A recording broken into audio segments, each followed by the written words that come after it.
Here to discuss climate change and more specifically Donald Trump, President-elect in the United States and soon to be President. Just next month on the 20th of January he'll be sworn into office. And one of the areas that there's been a lot of discussion on since he was voted in as President-elect is the question of his position on climate change. He has for some years been something of a climate skeptic. In fact, he's quoted as saying that climate change is a hoax perpetrated by the Chinese, and that he intends to pull out of the Paris Agreement. That is the UN agreement signed last year between most of the world's countries to limit the effects of climate change. He said he'll pull out of that. Although in the last couple of weeks since the election, he seems to have pulled back from that, and he's now said that he has an open mind towards climate change. We'll discuss whether that is in fact the case.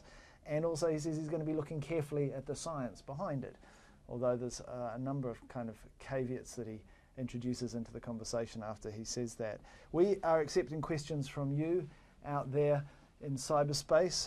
On Twitter, you can tweet us through AJ English and file your questions to us. Everton and I will try and do our best to answer them, and we have a few questions to kick things off. Before we do though, I want to say to Everton, you were at the climate talks in Marrakech 2 weeks ago. You were there amongst all these delegates, thousands of delegates, when Donald Trump was elected into office. Well, elected to be the next president. What was the initial reaction? What kind of feel was there? It really was a funny one actually, Tarek, because obviously for the first couple of days ahead of the election, no one's really thinking that Donald Trump's going to win the election. They think it's impossible. There's impossible. No way. Yeah, you know, surely people dislike him more than they dislike Hillary. Obviously that didn't turn out to be the case. And I remember that waking up on the morning of the result and just checking on my phone, seeing a text message saying there's been a hastily arranged press conference because Trump has obviously won the election. So yeah, there was a sense of shock and horror about the whole idea of Donald Trump actually winning this thing. But going to the press conference that they did arrange, I mean, they did put a positive spin on things, so that was pleasant to see. They would though, wouldn't they? I mean, this is perhaps a slap in the face. When you say there was the disbelief that Donald Trump would take office, it reminds me of this idea that actually, because a lot of our information, a lot of our news now is collected in bubbles, either your Facebook bubble or the particular streams of information you follow on Twitter or other sources, that actually we're self-selecting that information. And so maybe a lot of the people at the climate change talks were not party to the kind of conversations that were going on in the rest of America around an issue like this. Yeah. Well, obviously the thing is that even if he decides that he's going to just come out of the agreement and just call it a day, have no interest in it, it will take time. So we were reassured by that reality as such. You know, this is like turning an oil tanker. You know, it does take a while to do it. And you're talking 3 to 4 years for them to bail out altogether. And we are led to believe that there's enough impetus within the US for them to actually want to stay on board. Well, that was where I arrived the week after you, I think, and that was certainly the kind of sentiment that had settled. The lingering sentiment was that it would be a great shame if the US does walk away from the Paris Agreement, but that there is enough momentum. Almost every other country in the world has signed up to it. Almost every scientist in the world is of the belief that humans are causing climate change, and that climate change has a threat to everybody in one way or another. So the feeling was that the US can walk away. That will have certain political and perhaps diplomatic repercussions, but in the long term it wouldn't actually stop the international community addressing this, and people cast their mind back to the Kyoto Protocol, which the US never actually signed. Right. And that did advance our thinking and our understanding around climate change. Should we go now to perhaps our first question here that's come in through Twitter? Do follow with other questions, we'll pick it up. Nafui says, will Donald Trump fulfill the pledge made by America regarding the Paris Agreement? Well, that's a moot point at this stage. We just simply don't know. As I mentioned earlier, when he was standing for office, he took a fairly hostile stance towards climate change and what the world needs to do about it. he seems to be now retreating from that position. But if we look at the evidence, I mean, he's appointed Myron Ebel as the part of the transitional team overseeing the Environmental Protection Agency. Now, he's someone who's deeply sceptical towards climate change science. He's also flagged up that there was a possibility they're going to cut funding to NASA's Earth science program, suggesting that instead of doing what was described as political or politicised science, that the money given to NASA should go to exploring the universe, the solar system.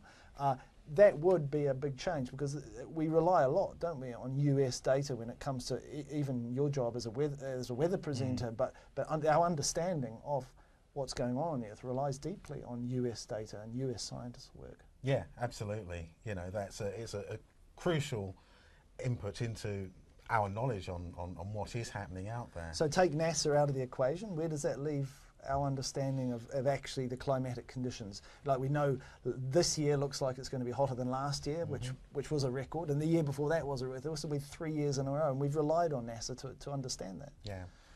It's almost inconceivable to believe that they would have no input at all. There'd be nothing coming out of there. And there are obviously other bodies of information who will be looking to keep us informed as such. But as you say, I mean, NASA they have a massive influence on our thinking on what is happening in the outside world. So, I mean, as I say, it's almost inconceivable that they really would completely come out of the picture. So again, these could be just politicised words rather than actual things which will take action. Maybe that's the optimist in me that's thinking along those lines. Well, I think a lot of people are being optimistic. It's difficult to read the way he's going to take this, and when it was signalled that he might try and take America out of the Paris Agreement, well, like you mentioned, there's a process there. There's a 3-year notice they have to give, and then at the end of that there's another year they have to wait. So unless Donald Trump gets voted in for a second term in office, he actually won't be president when the US would leave the Paris Agreement. Yeah. Now, my understanding is there's another way which they could completely leave. They quit for the UN Framework Convention on Climate Change. That's the overarching convention under which the Paris Agreement sits, and it could do that much faster. But the sense is, if they were to do that, there would be they would isolate themselves politically, particularly at a time when China seems to be actually stepping up to the breach. China's getting pretty green now, isn't it? They do seem to be moving in the right direction with regards to cleaner energy, and my take on it is they see themselves at the forefront of the next big thing, which is great. And yeah, did the US want to get left behind from that point of view? Obviously things like recycling and caring about your environment does go on all the time in the US, and hopefully there are enough major cities, people around who do care about it. You know, so because I mean, you have to remember too that Donald Trump will be the president, and that's a federal position. And within the US, you have a lot of states that are actually very green in their approach. I mean, as it stands at the moment, I think in the US, wind energy generates about 5% of the national energy consumption, and in certain states it's a lot higher. For example, California, you have a lot of investment and incentive in the renewable sector. So even if you were to withdraw some of the federal subsidies that exist in these sectors, there's the argument there's actually a viable, sustainable economy now. We're at a point where there's actually enough demand for this technology that whatever federal support is removed, this could continue to grow as a viable industry that he couldn't put the clamp on. Yeah, absolutely. You have got people, many mayors around the US who are coming out and saying, yeah, well, our city's doing this and we're going to carry on doing that. We want to get greener and greener and greener. We do care about the environment. It's one of those, you sort of look at rising sea levels and that sort of thing. If you're, say, a typical Trump supporter in middle America, you're not close to the sea, so do you really care? You know, you might have that blinkered view on things, but there's certainly plenty of people. But then when a Hurricane Katrina style storm sweeps up through the panhandle and into the southern US, maybe you do pay attention, because perhaps it's the strongest storm, stronger than previous ones we've seen. Right? Absolutely. Because that is, when it comes down to it, when we talk about the impacts of climate change, one of them is stronger weather systems, isn't it? More power. Yeah, that's right. Again, higher sea level temperatures means that you've got a bigger body of water where you may well build these big storms, these hurricanes. You know, they can go over a further distance, a greater distance.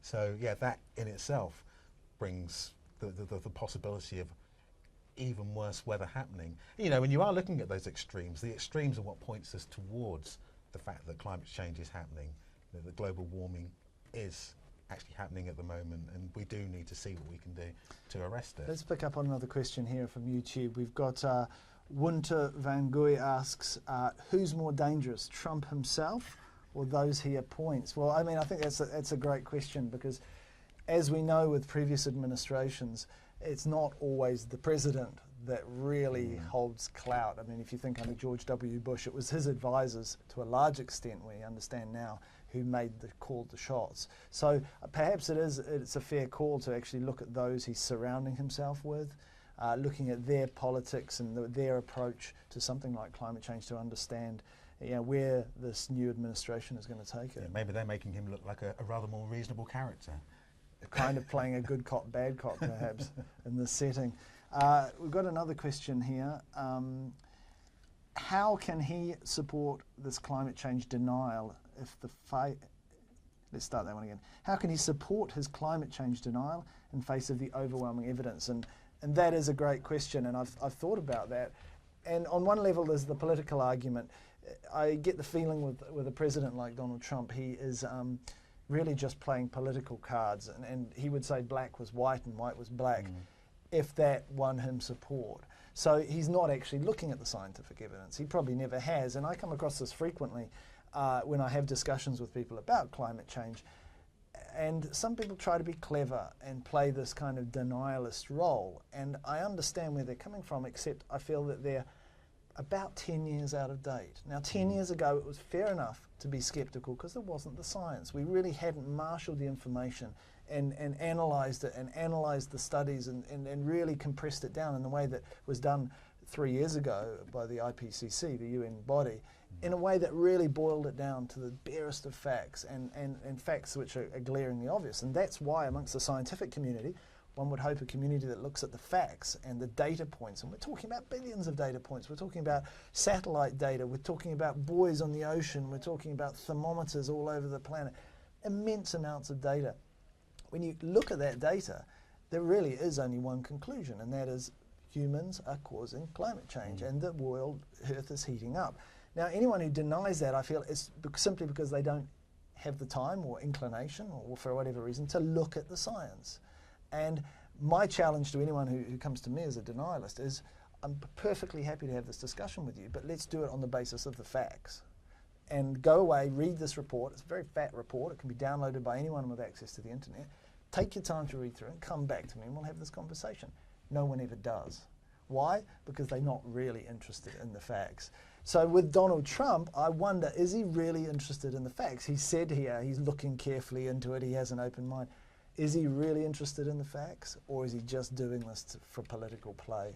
Yeah, you do wonder, don't you? It's one of those where if you say 95% of scientists accept that climate change is happening, global warming is happening, you know, you almost get the feeling that Donald Trump's saying, well, let's have a second opinion from one of those, the remaining 5% who do deny it. You know, he's just, as you say, he has a vested interest elsewhere, and therefore he wants to use that vested interest elsewhere to enhance his disbelief or his reluctance to accept that it really is happening. And it's also this argument which we see many politicians playing, which is a relativist argument. You know, just because something can't be proven 100%, then it means it's worth nothing. Yeah. And we've seen this around climate change from a number of leaders who would say, well, it's your opinion that climate change is happening. You know, you're entitled to your opinion, I'm entitled to mine, and I don't think it's happening. Well, fine, except that we're not talking about opinions, we're actually talking about a huge body of scientific evidence. Now, at that point, you can try and undermine the whole basis of any kind of scientific investigation, peer reviewing, publishing, you know, and say that it's all part of some kind of conspiracy. I myself have worked as a journalist for 20 years. I've never seen a concerted conspiracy around these scientists. Every single climate scientist I've met has been focused on trying to understand what's happening on this planet, not necessarily building careers or fortunes for themselves. In fact, if that was their desire, I think they wouldn't have got into the field they're working in. Go and work somewhere else. So, you know, I think if you're not going to look at the science and follow that, then you're playing a political game, and that is exactly what Donald Trump is playing. He's also very cognizant of the mining, the oil, the coal industry in the US. I mean, he talks of being able to support them.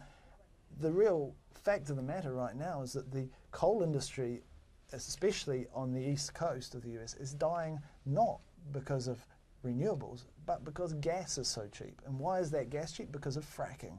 So the US now is fracking like crazy, producing a lot of cheap natural gas, and that's undermined the coal industry. 6 coal mines closing in the last couple of years. Yeah. You know, that's what's causing it. So even if you put subsidies there, that's not going to change the price of gas. You know, he'd have to shut down fracking to support the coal industry. You know, I really can't see that happening. No, absolutely. I suppose things with oil and gas, I mean, they're not quite as dirty, not quite as horrible as coal. But as you say, you know, you are still talking carbon fuels. You are still talking greenhouse gases here. You know, you are still causing a problem, and fracking comes with other issues. You know, be it earthquake potential. Well, that's right. You know, it's a whole different minefield that you're opening up there.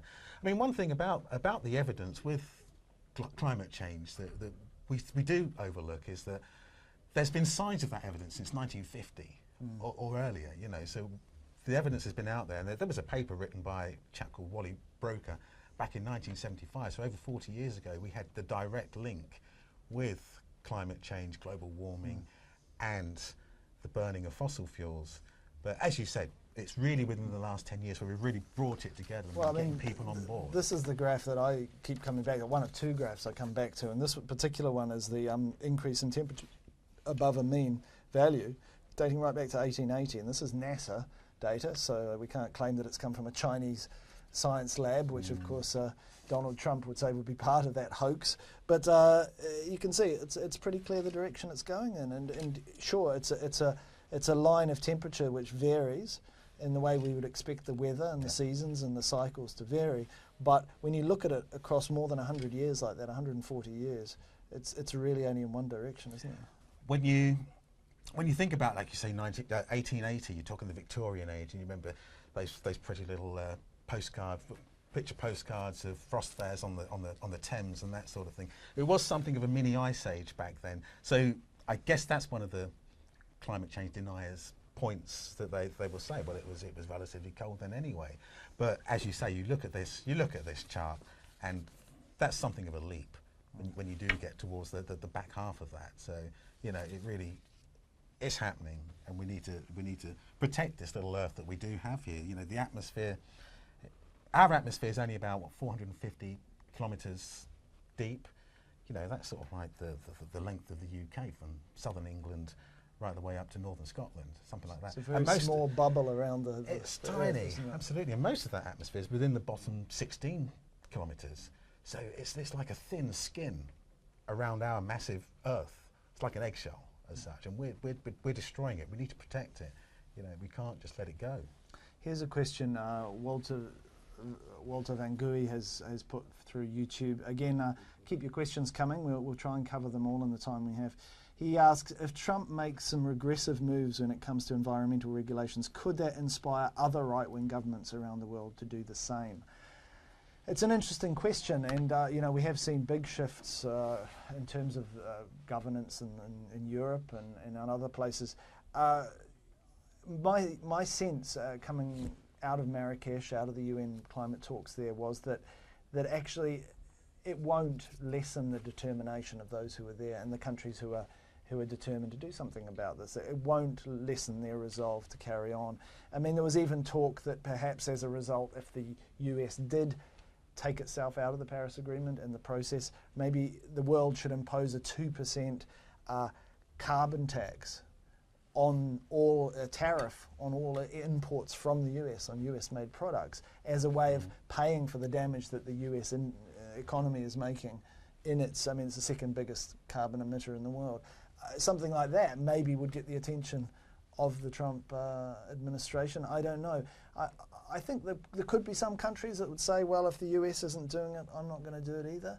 But my sense was that most countries are still on the page and are still determined to do something about this, because they can see the direct line. The science shows that direct connection between the way we're changing the planet and the implications it's having for each and every country in different ways, but each and every country, and their need to adapt and need to do something to mitigate the amount of gases they're releasing. Yeah, absolutely.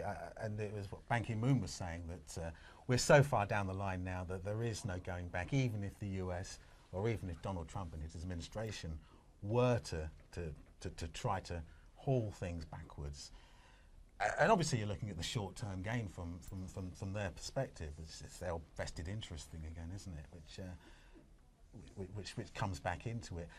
I'd love to know his response to that potential 2% well, tariff. I think the way he swings, he would kind of call it an assault on the American economy, on the American nation, and probably try and hit back with tariffs of his own. I don't know.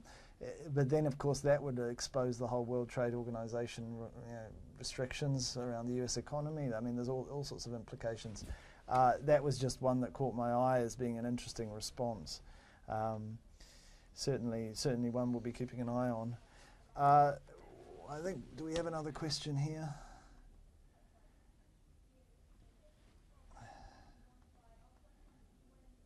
We've got another one here. I think we may have covered this, though, that is Donald Trump willing to commit his government to the Paris agreements on climate change?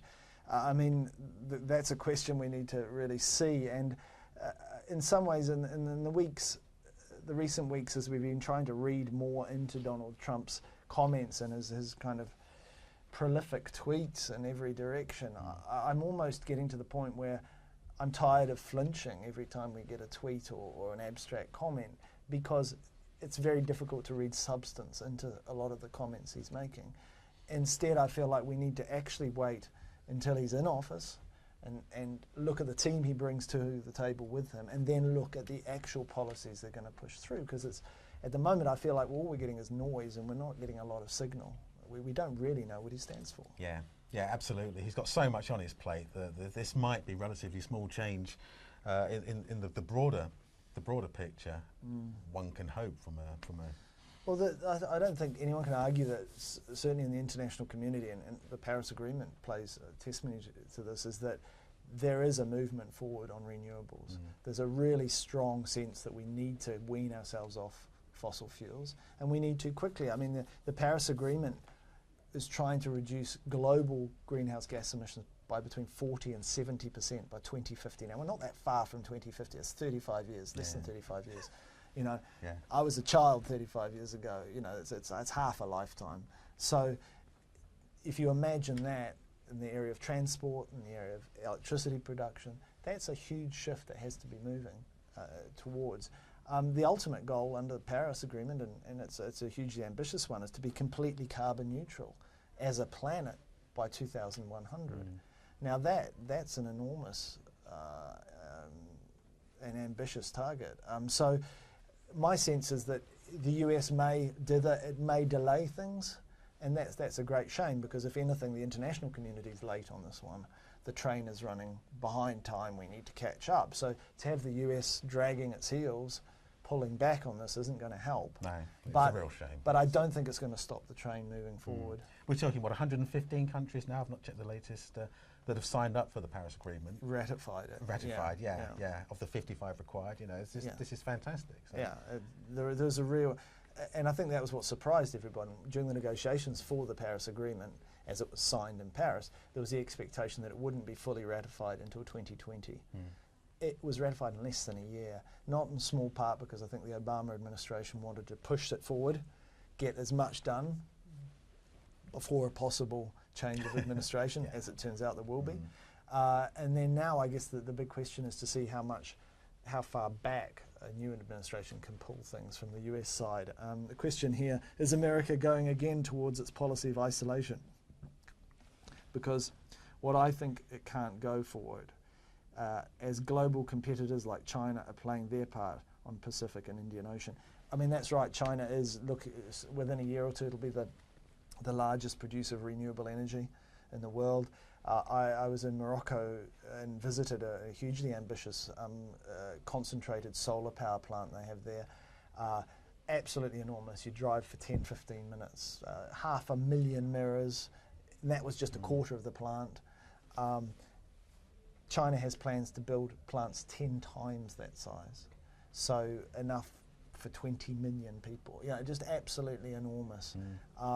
And because it's a planned economy, I think it can do that. And I think the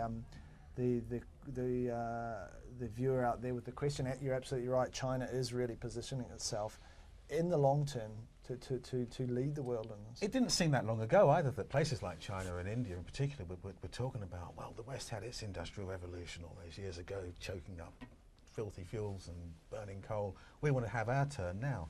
And it's wonderful to see China really going for it. It must be said too that in a way it's entirely, not entirely, but it's partly selfish, because it's realised that actually its cities are really dirty, and one of the chief sources is the smog from coal. So even just to clean up its own cities is going to have not only a local but a global impact when it comes to this. I think probably we're running out of time. Thank you so much everyone for watching. I've been speaking here with our senior weather presenter, Everton Fox. I am Tarek Bazley, the Science Technology Editor here at Al Jazeera. So we've certainly enjoyed answering your questions, and hope to do another one again soon in the future.